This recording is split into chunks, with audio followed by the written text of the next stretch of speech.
వివిధ ప్రాంతాల నుంచి లక్ష్మీదేవర తల్లితో తరలి వచ్చిన మీ అందరికీ కూడా మరొకసారి నమస్కారాలు తెలియజేస్తా ఉన్నారు. ఏం సంపాదించిన అని కాదు, ఎంత ఆచారాలు, సంస్కృతి, సాంప్రదాయాలు మన పూర్వీకులు మనకిచ్చిర్రో వాటిని మనం భవిష్యత్ తరాలకు కూడా శక్తి చెదరకుండా ఇస్తేనే ఆ జాతుల యొక్క గొప్పతనం అనేది నిలబడుతుంది.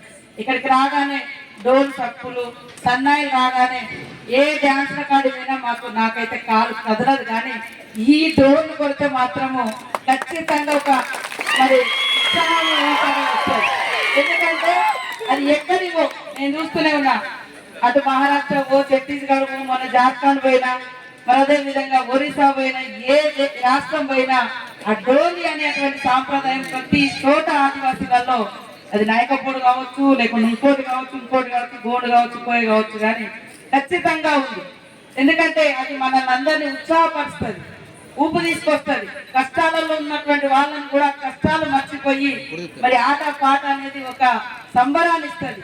అట్లాంటి ఆట పాటలతోటి దేవుళ్ళను కొలిచేటువంటి సంస్కృతి ఈరోజు మనకున్నది. కాబట్టి ఒకప్పుడు మరి ఒక చెట్టు పుట్టకే ఉండే ఈ రోజు సమ్మక్క సారలమ్మ కాడికి పోయే ప్రతి ఒక్కరు కూడా ఘట్టమ్మ దగ్గర ఆగి మొక్కుకుంటున్నటువంటి పరిస్థితి.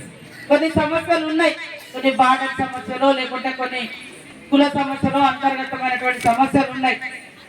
రాను రాను వాటిని కూడా పరిష్కరించుకొని మరి భవిష్యత్తులో అన్న చెప్పినట్టుగా ఇందాక చాలా గుర్తింపు లేకుండా పోయింది వాస్తవానికి నాయకపోతే గాని. అటు అడవిలో కాకుండా ఇటు మైదానంలో కాకుండా అన్నట్టు ఉండేటప్పటికి చదువుకున్నటువంటి పిల్లలకు మరి ఏజెన్సీ లేక కూడా అట్లా